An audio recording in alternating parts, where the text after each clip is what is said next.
sisters, wherever they are. Lam Natseach, Mizmor Ladavik, and Chadina Biyom Sadrois, Gev Hashem Yaakov, Shlach Ezecham Nikoidesh, Mitzian, Yis Adeka, Yis Karkam Michasecha, Vailas Chaydash Nesela, Tain Lechach Levavecha, Bchalatzascha Yimale, Ranana Bishu Secha, Hashem Elheinu Nidgal, Imali Adina, Kal Mishalisecha, Pantoya Dati, Keshiat Nai Meshicha, Yanei, Mishmei Kachai, Big Vorosesha Yiminai, Elevarach, Elvasosim, Anachnu b'shem Adonai Eloheinu nasker nemakaru v'nafalu.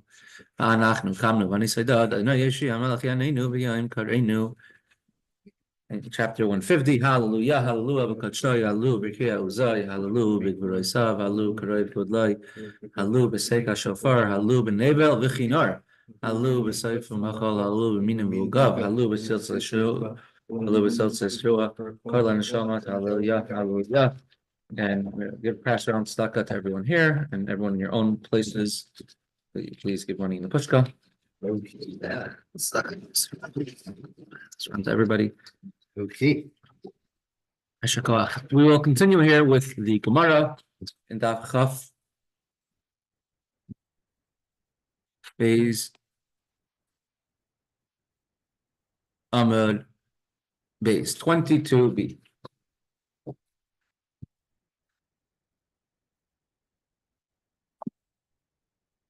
If you have an Eretz Gemara, most of us here should have one. We are on 22a, 22a4. We have a little bit of a conundrum that goes on. What's the problem? Have you ever had a problem in shul? Who should get an aliyah? Because of that, our Chacham, our sages, they set up a certain hierarchy. A Kohen always gets a first aliyah. Although halachically, perhaps a Kohen would be allowed to give up his space for somebody else.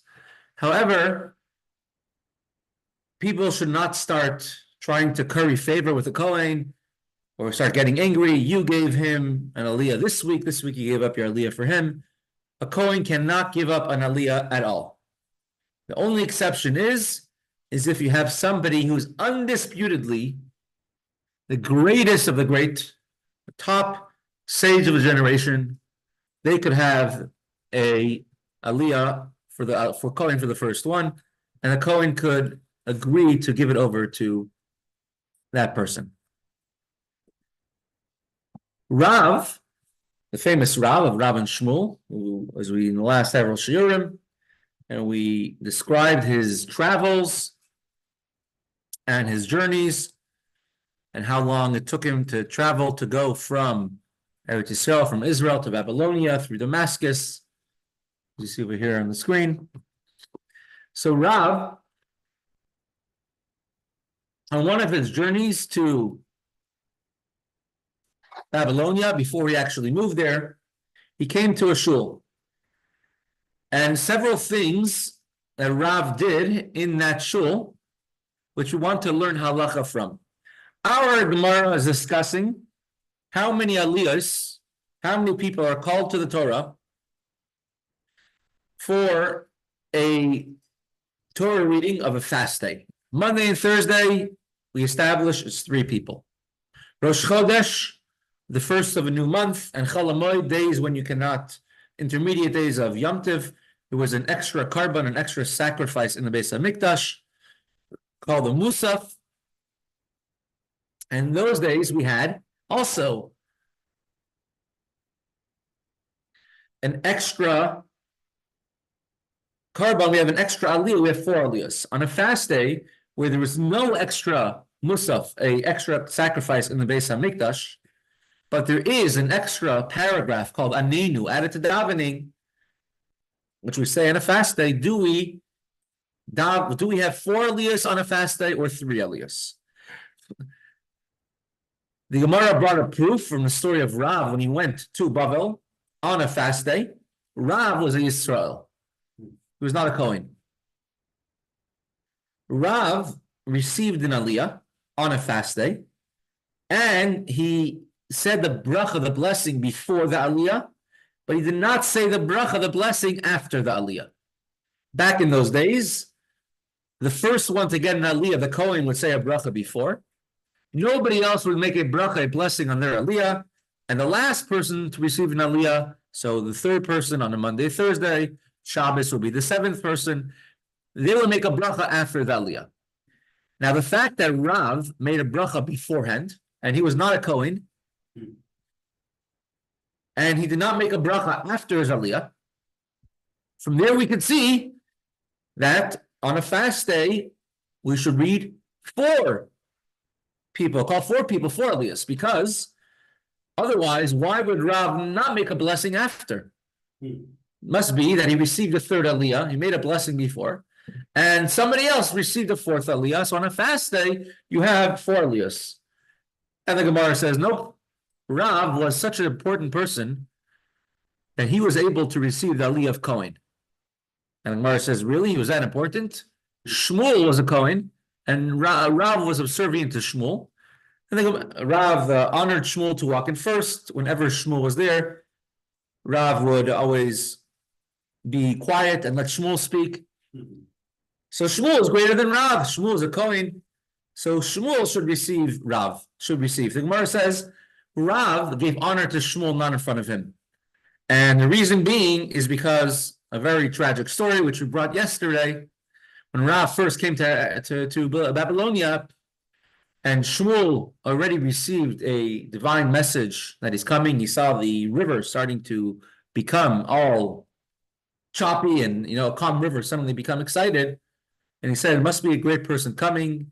He realized it's Rav. He invited Rav over, and he asked Rav many questions, and he gave him to eat different types of food. Being that Shmuel was a doctor, Shmuels always bring good news, good tidings. Shmuel was a doctor. Shmuel wanted to heal Rav. Rav was not aware of his intentions, and he was giving him food and giving him beer to drink, but no water, in order that he should go to the bathroom and to relieve Shmuel of his to relieve Rav of his symptoms. And Rav said, whoever is causing me suffering on purpose should be punished. The children should not survive. How could Rav do such a thing? It's a different story for a different time. And unfortunately, all of Shmuel's children passed away during his lifetime. Rav had tremendous regret. He tried, at once. It's so important not to say anything negative about another person, because if you do, it can have severe repercussions, unfortunately. And Rav always tried promoting Shmuel in front of him. So in front of Shmuel, Rav was subservient, but not in front of Shmuel. Rav would agree to take the first aliyah. It's no proof.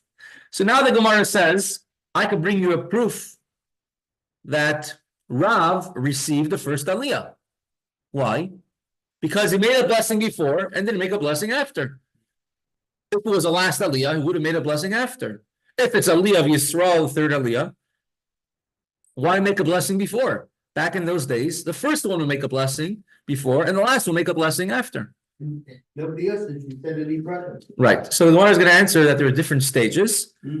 Till every single person got an aliyah would make their own blessing took time, and there are different stages that different places adopted that custom. So listen, we're going to read the Gemara inside. It starts from Hacha Nami Mistabra. This is on 22a. It's about 4 lines from the bottom of the page, called Hachi Nami Mistabra. Or 2 lines from the bottom of the page, rather. 22a. 22a what? So if you have an art scroll, it'll be 22a4. Hachi Nami Mistabra. The Rav Kahanikara. In this anecdote, Shalom Aleichem Yossi. Shalom Aleichem Rabbi. Tu B'Shvat Sameach. Tu B'Shvat Sameach Gam Lecha for all Beit Israel. Amen, amen. We're going to make a deep dive soon into Tu B'Shvat.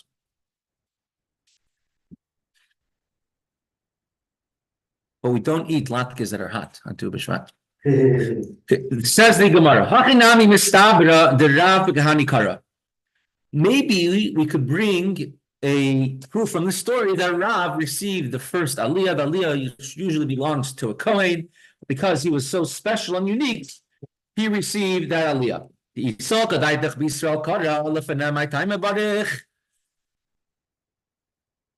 Rav, it says in the anecdote that the Gemara said, he received the bracha, he said a blessing before his aliyah, but not after his aliyah. So if Rav received the aliyah of Yisrael, which is the third aliyah, he should not have made a blessing beforehand. So it must be that Rav received the first aliyah, and therefore from here was a proof. There's no definitive proof from this story that on a fast day you read 4 aliyahs. Rather, you could read 3 aliyahs on a fast day. The Gemara says, nope, it's not a definitive proof that Rav received the first aliyah. If Rav was the first, if Rav was the one, even if Rav received the third aliyah, he still should have made a bracha before. Because as stated in the Gemara before on the previous Amud, and nowadays every single bracha, every single person receives an aliyah, makes a blessing before and makes a blessing after. Remember the reason we gave? Because some people come late to shul, some people leave shul early. Some people are busy talking, but Yes, that Gemara, I guess sometimes the Gemara, nobody was talking during davening, because nobody said that the Gemara did not bring down that reason. Yeah. But in the times of the Gemara, some people came in late, some people left early. And therefore, the person who comes in late or leaves early, he won't hear one of the blessings, or if he comes in late and leaves early, he won't hear any brachas, and he's going to come to think there's no need to make a bracha when you receive an aliyah. So therefore, the Chachamim and the sages said that every single person should receive their own aliyah. In addition to that, nowadays every single person does not read their own portion that they got in aliyah. We have one Balkare, and they read it for us. So the Gemara says, La'achar takana. This, that Rav received the aliyah, was after the enactment that every single person receives their own aliyah, and therefore it's possible he did receive the third aliyah. The Gemara says, if so, that Rav received the third aliyah, he should have recited a bracha afterwards. And here we're going to have a very unique answer about honoring Torah scholars. That's going to be the entire Chamisha Asr B'Shvat, 15th of Shvat.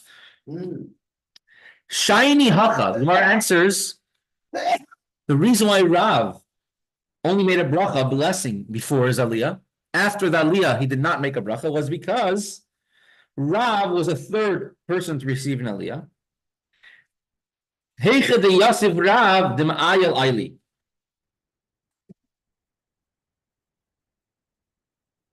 Rav, wherever he was, people would come and enter shul. They would all run. Rav is here in the town. Rav is a big guest coming from Eretz Yisrael. So you had people coming to shul nonstop. And so the flow of people coming in was constant. So whenever Rav was there, people would come late to shul. So Rav had to make a bracha before. The people shouldn't think,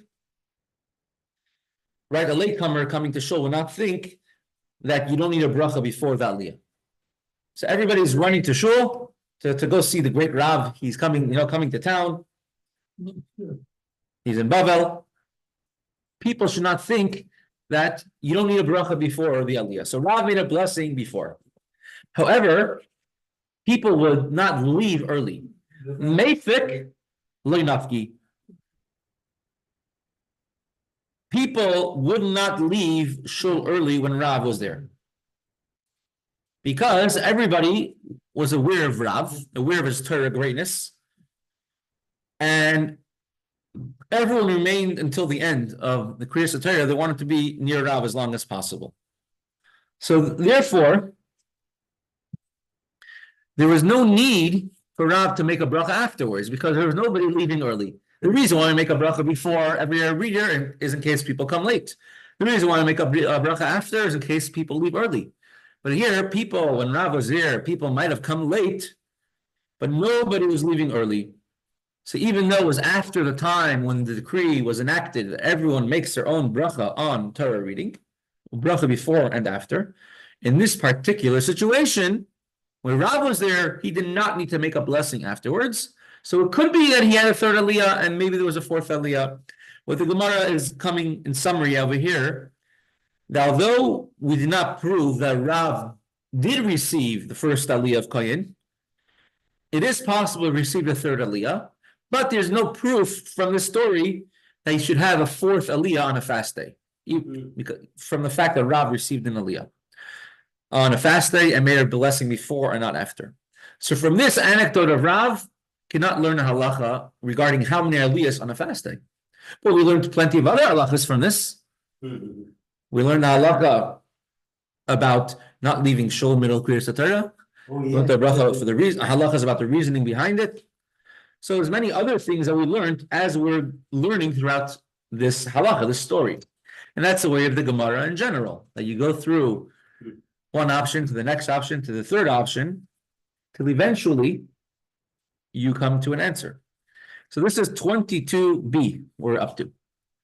So now the Gemara will attempt to bring another answer to our question. How many aliyahs? What was it? A two-sided question. How many aliyahs do we have on a fast day? And we're going to bring a proof from Raisa in one direction, and the Gemara will say, nope, that's not a definitive proof from what you're bringing.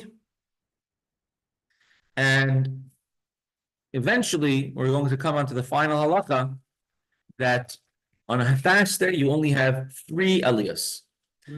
Even a fast day like Tisha B'Av, where you're not allowed to work, you still only have 3 aliyahs that are called 3 people called to the Torah. But we're going to try bringing a proof from the next from Raisa.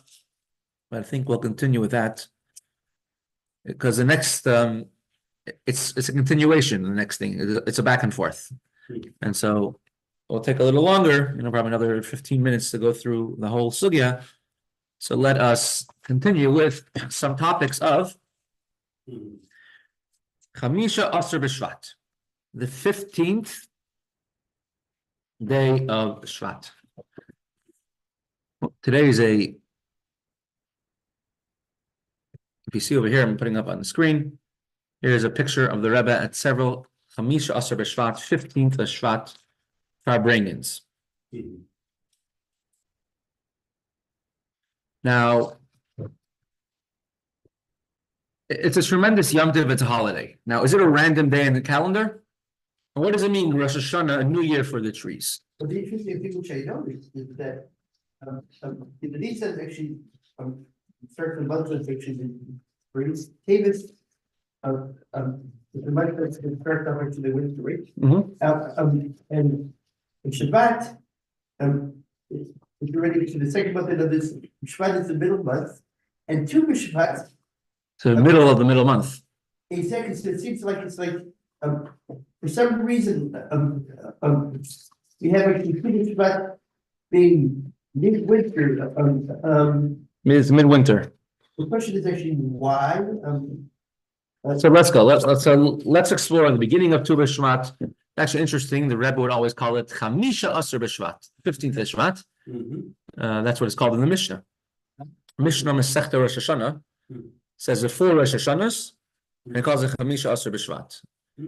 So there's why is it called Chamisha Asar? It's the 15th. Tu B'Shvat and Tu B'Av, you can say, are more modern titles for the Yom Tov, for the day, which, it became sort of a popular lexicon.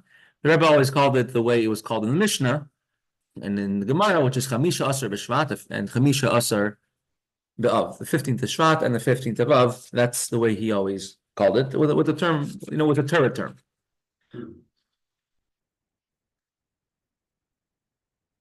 The 15th of Shvat, what does it mean is a Rosh Hashana for trees, the first of the new year for trees? as the Mishnah in Mesechta Rosh Hashana says, Arba'a Rosh Hashanim Heim. Right? There are 4 Rosh Hashanas. It's up on your screen.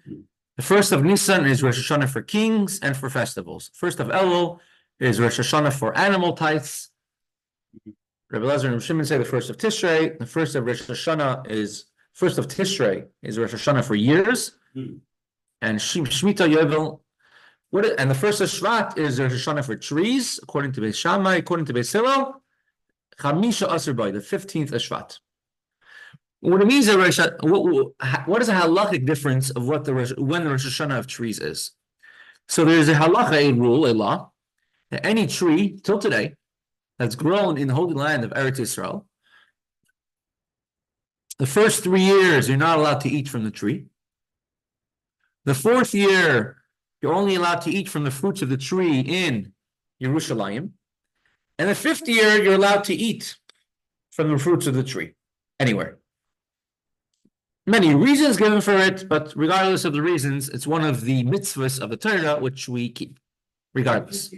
That outside of Eretz Yisrael, if you have the slightest doubt as far as actually the year of a tree, or if you have a doubt, if the lessons applying, let's say there's a doubt if something's called a tree, so you're allowed then to eat just straightforward. Whereas in Israel, it has to reach, I read, a certain probability before you actually assume actually that it's good enough. Right. Arla does apply. It's called Arla. Yeah. Same reason, in a similar way, we don't cut the hair of a child, of a boy, until they turn 3 years old.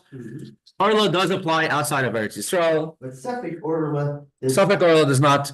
There's many different types of trees, of fruits you could always buy because it takes more than 3 years for it to grow. There's a whole list: apples and oranges, a long list of fruits, which include most common fruits, which you don't have to worry about the 3rd or 4th year because they don't grow properly during that time. And then suddenly there's a disagreement if somebody's called it a tree or not. So automatically, Suffolk. Right. Yeah. Now, what constitutes a tree in the 1st year or 2nd year? So it's not how old you are, how old the tree is, rather sort of like, tax years, the IRS, right? If a child is born, what the cutoff date is, whatever the cutoff date is, let's say April 1st, if they're, or December 31st, they could get their tax return for the child for the year before. They're born 1 day later, it's too late. It's your 1st year, the 2nd year goes according to the date. They'll give the child for an entire year, even though the child was only living for 2 days, 2 weeks, 2 months, but they'll consider the child to be around an entire year. So it's a similar type of situation is when it comes to a tree. If a tree was planted before the 15th of Shevat, so then even when it was planted a week before, once it hits the 15th of Shevat, it's already the 2nd year of the tree. If it's planted after the 15th of Shevat, you got to wait till the 15th for the next year. Why does Beis Shammai say that the 1st of Shevat is Rosh Hashanah for trees, and Beis Hillel says the 15th of Shevat is Rosh Hashanah for trees? It has to do with actually a very physical type of explanation, a definition. It has to do with, in general, Beis Shammai looks at potential, and Beis Hillel looks at actual. I mean, the Hebrew calendar, which is because of the extra month, leap year we put in every several years, it's commensurate, it fits with the solar calendar. So then the 1st of Shvat is when the moisture starts coming into the trees, into the trunk. So Beis Shammai says that as soon as the moisture, the water, starts coming into the trunk, that's already Rosh Hashanah, because now it's already there. We're already holding at home plate. We're already left 3rd base, and we're coming to home plate. We're ready to start the new year of the trees. Beis Hillel says we look at the actual. When the water enters the tree, it takes about another 2 weeks. That's when you could take sap out of the tree. About the time of Chamisha Atzar B'Shvat, the 15th of Shvat, is when the water actually enters, the moisture enters a tree, not just in the roots from the ground, but it's in the actual trunk and in the branches all over the tree. So Beis Hillel says on the 15th of Shvat is the Rosh Hashana, is a new year for trees, and halacha is like Beis Hillel. Beis Hillel. As in most cases. Correct. Although in many cases I read if she Beis Hillel, it said if she Beis Shammai is right, it's Beis Hillel, Beis Hillel did not stick to its own opinion. Correct. Which would be convinced otherwise. And 2 days ago, Rabbi Leibel Sheyichya, he explained to us very well the whole idea of the difference of Beis Shammai and Beis Hillel. One is Chesed, one is Gevura. Now, how was Chamisha Asher B'Shvat, Tu B'Shvat, how was it commemorated by the Rebbe in Chabad? In Israel, it's a tremendous bonanza of new fruits. The Jewish minhag, the Jewish custom is on this day to eat a new fruit.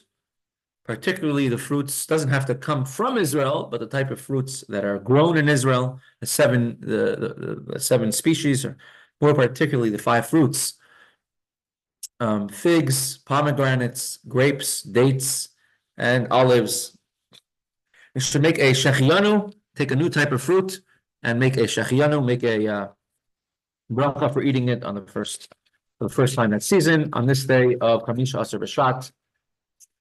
An avel, interesting, someone in the year is not supposed to make a shechiyanu, but when it comes to Chamisha in general during the year, because it's a year of mourning, but you could do it on Chamisha Asher B'Shvat. It's a minhag Torah. Now, particularly among Chabad, in Lubavitch, what? Just on the fruit from Israel, it could be any new fruit, any new fruit. A dragon fruit doesn't have to be one of these 7 species. It's special in order to for the praise of the Holy Land to take one of those species from the Holy Land. But if you ate all 5 of them, you can make a shechiyanu on anything else. Well, you could make shechiyanu on each one. On each one or on anything else, correct. If you have 5 different fruits you didn't eat, and they're all in front of you, you can make one shechiyanu on all, if you have in mind all of them at the same time. Otherwise, you make a shechiyanu on each one. First, you make the bracha eitz, and then the shechiyanu, and then you eat it. Now, you see, here's a picture of a weekday farbrengen of the Rebbe, and the Rebbe has many platters of fruits in front of him. It's commonly called the Rosh Hashana of trees, and many people eat carobs also on this day, which is called bakser, for many different reasons that are given. Carobs, you said, right? Carobs, correct. Now we'll do maybe one of the lessons of Chamisha Asher B'Shvat, which the Rebbe will talk about. There are many marmorim and farbrengens which took place on this day. And as a matter of fact, the Rebbe's very last recorded farbrengen, weekday farbrengen, took place on the 15th of Shvat, the year 1988. Afterwards, the Rebbe stopped having weekday farbrengens, only farbrengens on Shabbos or Yom Tov. So it's the last farbrengen we have. A video, weekday farbrengen from the Rebbe was Chamisha Asher B'Shvat. For many weekdays, sichos, the Rebbe would speak, but not sitting down, not eating with everyone. The last one was on Chamisha Asher B'Shvat, the 15th of Shvat.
Okay.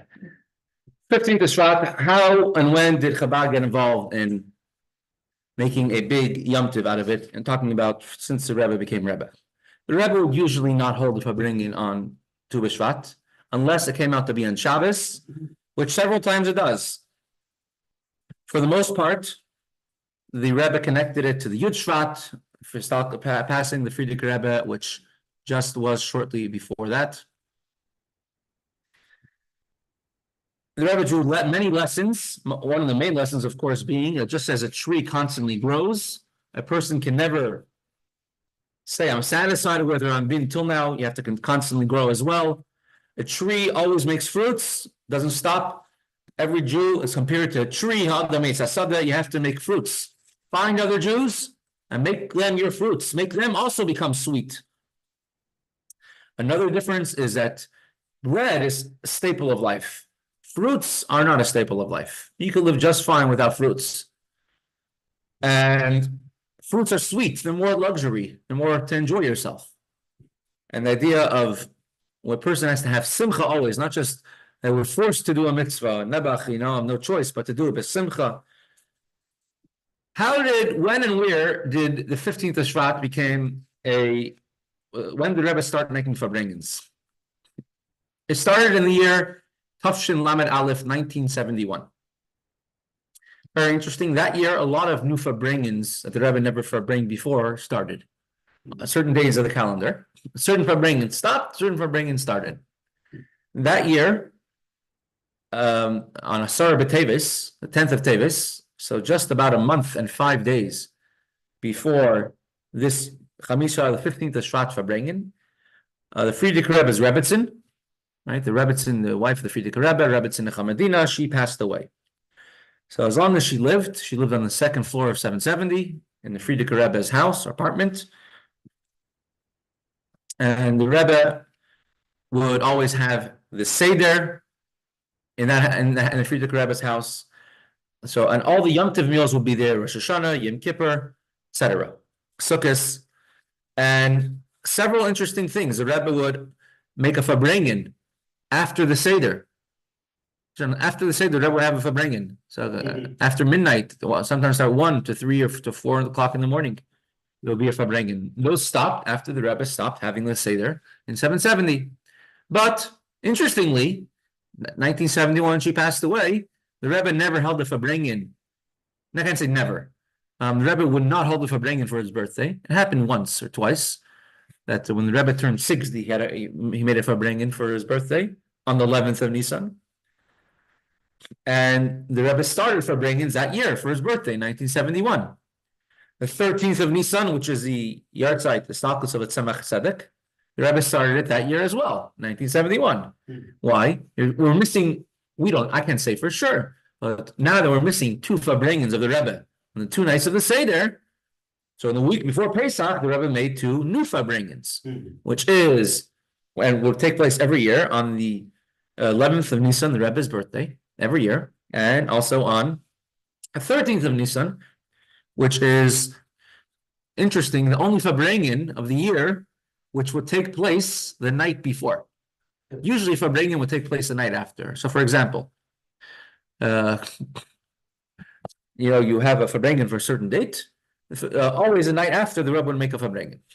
So let's say the 11th of Nisan, it would take place a farbrengen the night after. A farbrengen is a gathering of the Rebbe, where Chassidim, the Rebbe would speak, seeking Nigunim, the Rebbe would say Torah, the Rebbe would speak very powerfully about current events, the Rebbe would say Mamarim, deep Chassidic discourses, and would say L'chaim.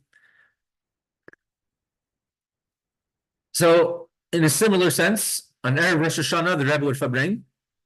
Starting after that year, 1971, the Rebbe started farbrengen. Why? Because it used to be the Rebbe would say Maimer on Rosh Hashana, and he stopped. The Rebbe used to make a farbrengen in the sukkah. Well, after the Rebbe would have a meal upstairs in by his mother-in-law's and Frierdiker Rebbe's house. Once that stopped, the Rebbe started farbrengen on the 13th of Tishrei. So these farbrengens, the 13th of Tishrei, Erev Rosh Hashana, and the 13th of Nisan, by all of them, farbrengen will be the night before, because the Erev Rosh Hashanah, the night after, is already the night of Rosh Hashanah. You can't have a farbrengen then. 13th of Tishrei, the night after, is already Erev Sukkot. Very hard night to have a Fabringen. So that would have it before. And Erev Pesach, 13th of Nisan, would be almost before Pesach. And so the night afterwards is already the night of Bedikas Chametz. The Rebbe would have a Fabringen the night before. Although there was one year, 1983, where the Rebbe had many Fabringens. The Rebbe had about 6 Fabringens in the course of a week, including the night of Bedikas Chametz, the night after the 13th of Nisan. And Erev Pesach was on Shabbos, so the Rebbe had a Fabringen on Erev Pesach in the afternoon. You can't drink wine because it's Erev Pesach. We don't drink wine on the day before Pesach. And you can't eat matzah, and you can't eat mezainos, can't eat chametz. So the Rebbe had bananas and water, the entire Fabringen. It's all he had. So the 15th of Shevat, the Rebbe in the year 1971 started a Fabringen. The Rebbe went to the Ohel on every single month, on Erev Rosh Chodesh, day before the first of Rosh Chodesh, first of the month. It's called Yom Kippur Katan, a mini Yom Kippur of the month. It's a time for Teshuvah. Many people fast on that day. The Rebbe would go to the Ohel of his father-in-law, Friedrich Rebbe's Ohel, every single Erev Rosh Chodesh, and every single 15th of the month, Tesvav, 15th of every month, when the moon is full, it's a special time. And the Rebbe will go on the 15th of the month, unless it was a Yom Tov like Sukkot or Pesach. So this particular 15th of the month, Tesvav Shvat, the Rebbe went to the Ohel as well. Now the Rebbe going to the Ohel, the Rebbe is fasting the entire day, not eating or drinking anything the entire day. I mean, the Rebbe would stay up. Whatever little sleep the Rebbe did get, he would lose it the next few nights after going to the Ohel, staying up to make up anything of the time that he missed learning while at the Ohel. But when the Rebbe came back from the Ohel in the year 1971, the Rebbe said, and actually this is one of the times where the Rebbe actually spoke in saying what happens in heaven, in Shemayim. Several months later, there was a Yechidus, a special meeting with who later on became the Getter Rebbe. His name is Lev Simcha. He was in Yechidus by the Rebbe, and the Rebbe spoke to him.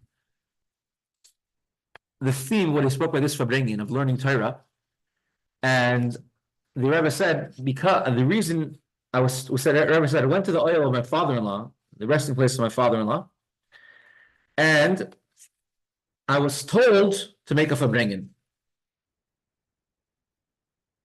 What does that mean? I was told to make a Fabringen, meaning who told the Rebbe to make a Fabringen?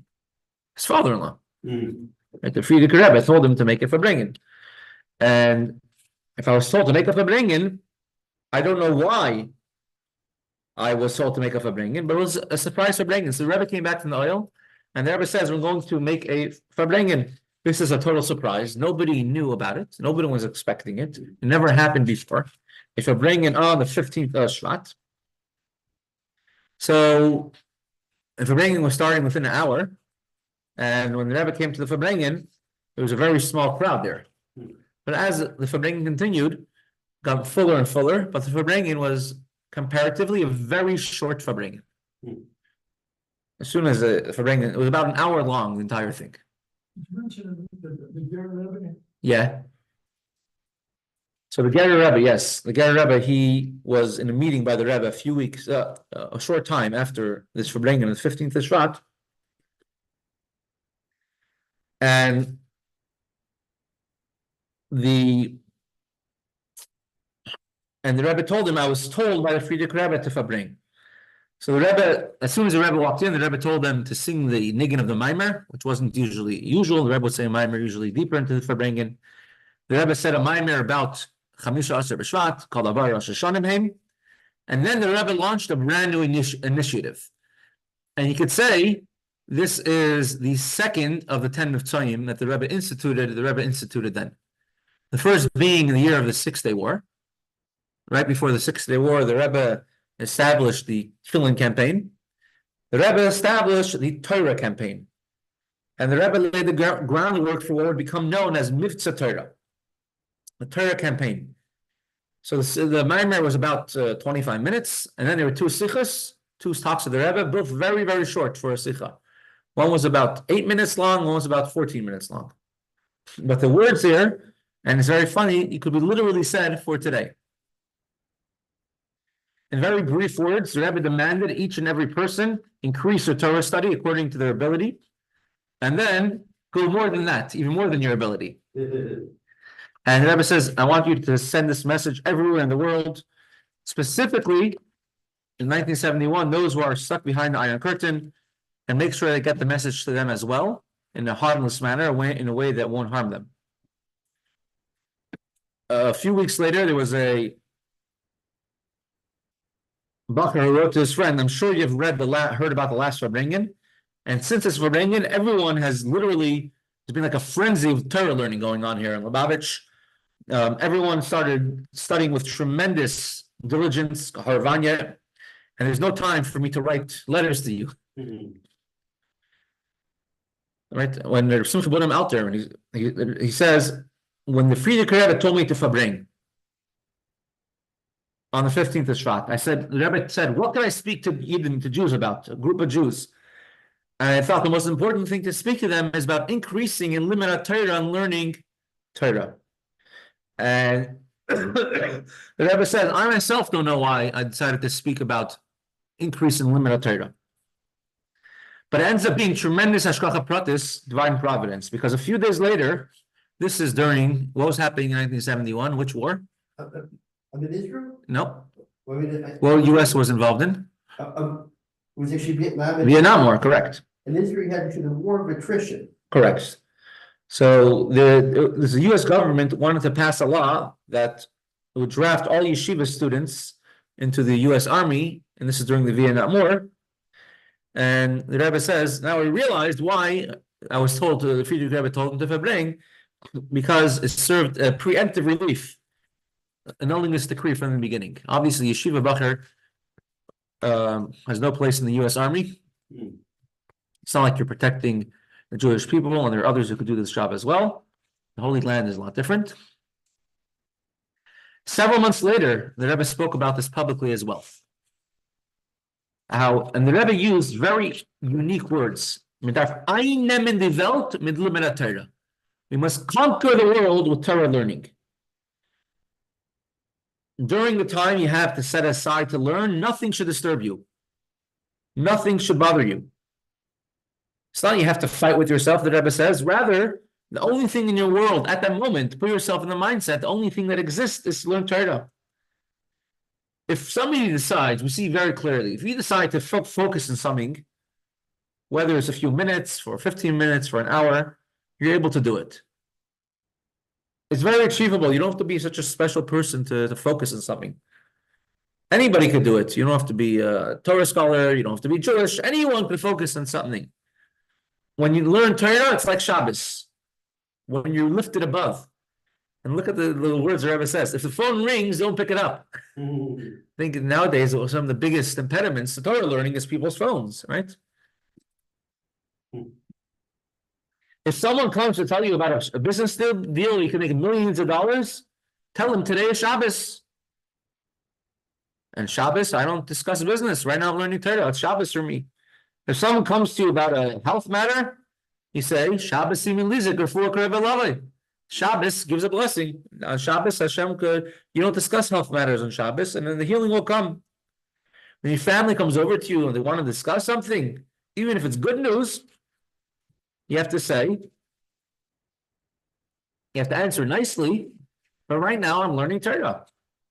Right now, I am a person who's learning Torah. The telephone rings in the house, and they ask, is the father home now? Can I speak to him? You can answer, he's not here. Why? Because he is not here. Now you're a mitzias. Now you're an existence of Torah. When you say this with sincerity, your family will accept it. And not only they won't disturb you from learning, they will prevent other things from disturbing you as well. Today's parsha and tomorrow's parsha is called, in Chumash, it's called the parsha of the man. When the man, that bread from heaven, came down. It says, the Torah was given to those who ate the man, the bread from heaven. because they didn't have to worry about the day-to-day worries of life. Hashem provided for them from heaven.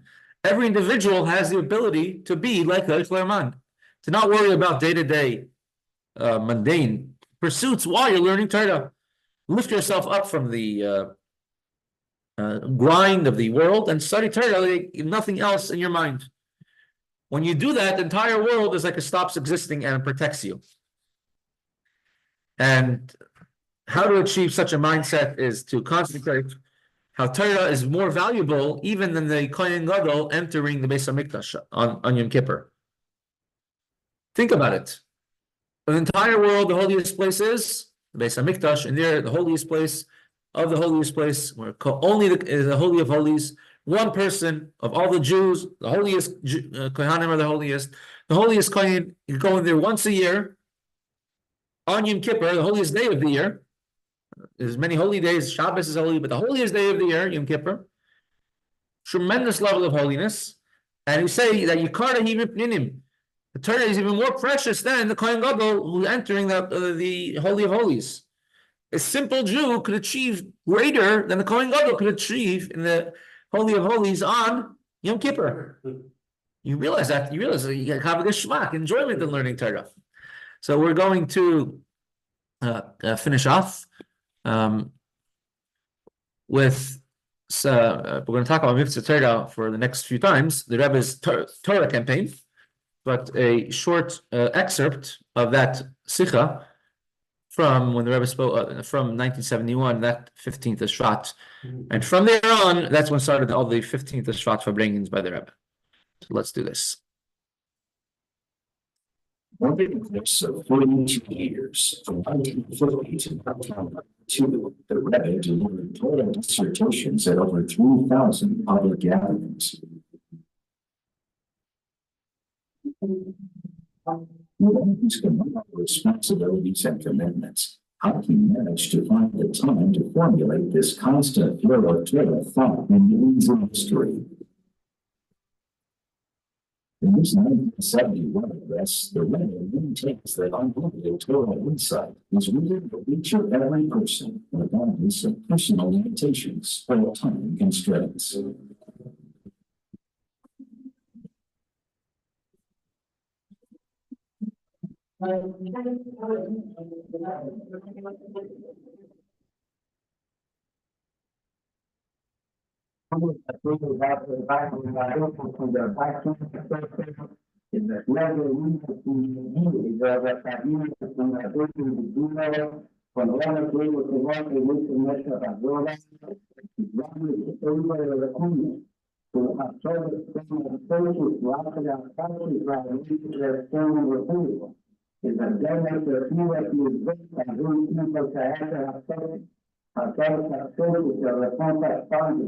Identificare agora na solução que está, que deve via toda a finalização dos próximos, a nossa câmara de conteúdo de nossa terra, para declarar o genuíno como um povo, para fazer um voto de mandação que vai nos voltar em Israel. Para essa eleito do Estado, onde a gente a melhor de quando todo o universo, todo o universo mudado, todo mundo vai nós Krishna, and the Roman student design para o todo e na verdade o todo blessed on the number that todo blessed the millennium. The adjusting music on the single with also residential first common problem in the and the left one time the system is together we have need but one. In local study Canada is a human being choice for the God will have you something but the God will then not think it from the come design and mission, the first aspect is design the kind. When the design is human could be foundation for yes yes, but the government has non-real, that's where government functions that she is still is a very capital like the service facility the children are very convenient, the public of China Youth, one of the constitutions of the planet, and that's 900. וכל שחלם חזק ובאים לדין מהשם הגבול בחודים ובכל מילים בדיקים והבדיקים להתייחס את כל מיני חיים. הזכיר אותנו וגם מדרש לנו ותודה לחדש בזכות לנו וגם מדרש לחדש ולהתחדש ולא מדבר האקטיביות הזיתים וכאמרים להגיש לזאת הדברים בשביל ותמזן מעלים וכולם בשלב ניתן בכל יום ויום יתרון מעמד ומולידם וכמה וכמה עתיד התבשרנו וברגע טוב ובכל זאת מתמודדים בתקיות מנזן טוב ובסוף עלינו לאחר היהודים במשך כל הדין נתדרנות ומנסות לו שהמסודת מסבור וגם דברים להביט מסבור שמתן סופר ופשוט העבודות עצמיים סופרים ומסודת משהו ותאנשים לחבר את העתיד מגילה ומסודת טוב ודרך ממיסה וכדוי של העתיד ומסודת טוב ותורה מנזן לחיים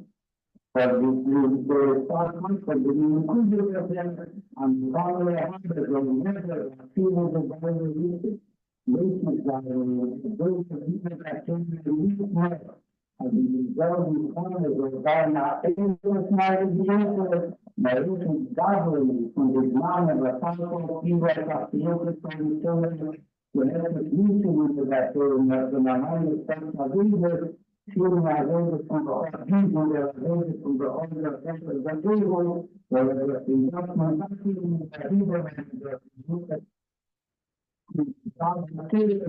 I read in Thomas for the year that they but those who deserve the way and then the young one,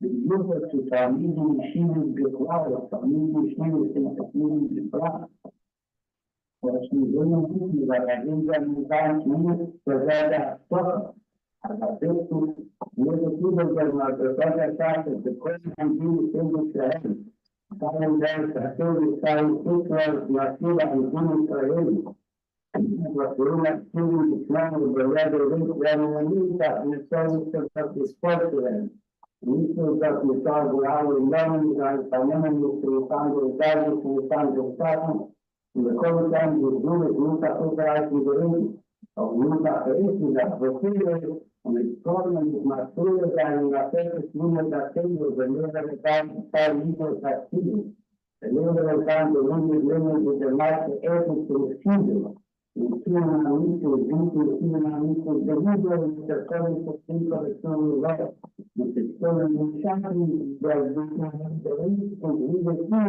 aqui que é muito para que o muito já procura na verdade que tiver o plano de vida ao da carreira do setor financeiro isso é o setor do shopping that is not new by the union ويمكن هذه الآن الولايات أو تكسيب بالشروط الغشة فهذه تعلم الإقرار من المعلومة الإقرار من التكسيب والسلم الغلط وبدون رئيس أسمان وتجارتنا من دانسة عند الكتب بالإشلاق دانسة عند السنة والشيء من رئيس مرسك الشاطئ لذلك ليه وبذلك مخلوق عن مسؤول عن ملك عن الإسحاق إسقاط كما الإسباط وتدخلوه وكان ذات الملك متزامن بين سوق السوق بإسلام كمثال استدامة جزء كان يسمى الشيخ السور من إسلام الجزيرة